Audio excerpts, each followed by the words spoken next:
বুবলিকে ইচ্ছাকৃতভাবে খোঁচা দেওয়ার পরেও অপু বিশ্বাস থামেনি। আবারও স্টোরিতে আরও একটা পোস্ট। বলি, নিয়মের কথা হয়ে যায় উচিত কথা। এরকমই একটা স্টোরি অপু বিশ্বাস আবারও শেয়ার করে। তারপর পরই বুবলি ভক্তদের তোপের মুখে একেবারে গ্যাড়া কলে পড়ে গিয়েছে অপু বিশ্বাস। অনেকেই বলছে অপু বিশ্বাস যদি এতটাই নিয়ম মানতো তাহলে হিন্দু হয়ে মুসলিম বেটাকে বিয়ে করে, মুসলিম ছেলেকে বিয়ে করে সন্তান একের পর এক নষ্ট করে কয় নাম্বার সন্তান তিনি জন্ম দিয়েছে। এগুলো আমার কথা না। সোশ্যাল মিডিয়াতে বুবলি ভক্তদের একের পরে এক পোস্ট। আমি কেন জানি বুঝছি না, অপু বিশ্বাস নিজেই নিজেকে গর্ধব বানাচ্ছে, নিজেই নিজেকে পচিয়ে ফেলছে। এই যে বুবলিকে নিয়ে যে কথাটি তিনি বলেছে, এখানে দেখেন, যুক্তিসঙ্গতভাবে যদি আসেন তাহলে অপু বিশ্বাস বারংবার বলে যে আমার এগুলো নিয়ে কোনো মাথা ব্যথা নাই। শাকিব খান ভাই, তিনি একজন মানুষ। একজন অপু বিশ্বাস যদি শাকিব খানের কাছে তার জায়গাটা পেত, অপু বিশ্বাস আবারও শাকিব খানের সন্তানের মা হতো। এটা তো দিনের আলোর মতো সত্য, বাস্তব। কথার যুক্তিতে আসবেন, একটা শাকিব খানের কাছে বুবলির জায়গা রয়েছে, সেজন্যই বুবলি আবারও শাকিব খানের দ্বিতীয় সন্তানের মা হতে যাচ্ছে। সেই জায়গাটাই যদি আপনারা একটু চিন্তা করেন, পয়েন্ট নাম্বার ওয়ানে চলে যান। অপু বিশ্বাস তিনি নিয়ম কোনটা মেনেছে? শাকিব খানের সাথে বিয়ে করে সংসার করার পরে দীর্ঘ 15 বছর 10 বছর সংসার করার পরে তিনি যদি সেখান থেকে ডিভোর্স পায়, তাহলে সেখানে তার নিয়ম কানুন কতটুকু মান্য ছিল, কিংবা শাকিব খানের কতটুকু মান তিনি ধরে রাখতে পেরেছিল। ঠিক এবার চলে আসেন বুবলির জায়গাতে। বুবলি আমেরিকাতে বসবাস করছে, তার সন্তানকে নিয়ে তিনি আবারও স্ট্রাগল করছে। অপু বিশ্বাস তার সন্তানকে জন্ম দিয়েছিল ইন্ডিয়াতে।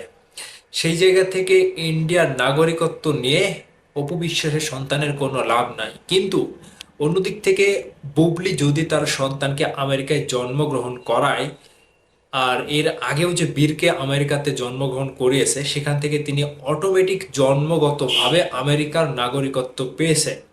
এবং তিনি সেখানকার আমেরিকার নাগরিকত্ব পাওয়ার জন্য তিনি যথেষ্ট ভূমিকা রাখে, কিংবা তার যে একটা প্রায়োরিটি রয়েছে সেটা অনেক বেশি। এখন অপু বিশ্বাস কেন জানি এই যে জলাঞ্জলিটা হচ্ছে, আমার একটা কথা সুন্দরভাবে সহজ কথায় আসে। যদি শাকিব খানের কাছে অপু বিশ্বাসের এতটুকু জায়গা থাকতো, তাহলে যে সন্তানটা আজকে বুবলির হচ্ছে সেই সন্তানটা তো অপু বিশ্বাসের হতো নাকি? সহজ হিসাব, বাংলা হিসেবে আসেন।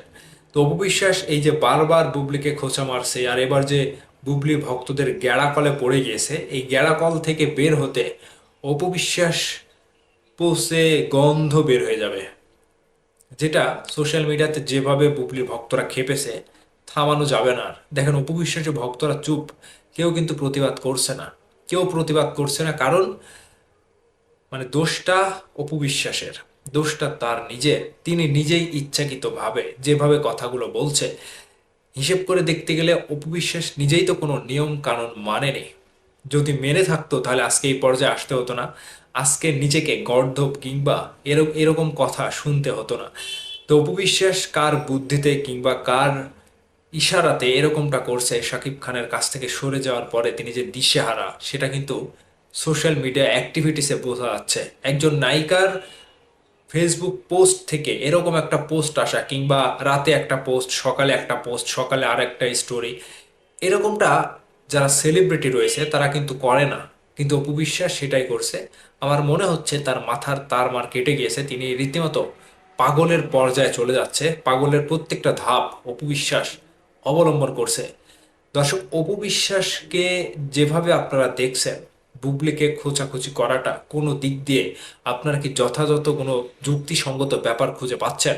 প্রথম যুক্তি হিসেবে এটা বলি, বুবলি সন্তানের মা হতে যাচ্ছে, সেটা নিয়ে অপু বিশ্বাসের কোনো জ্বালা থাকার কথা না, যদি শাকিব খানের সন্তান সেটা না হয়, তাই তো?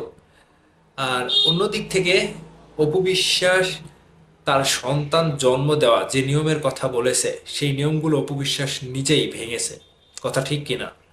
আপনাদের যথাযথ যুক্তিসঙ্গত কমেন্ট ভিডিওর নিচে কমেন্ট করে জানাবেন।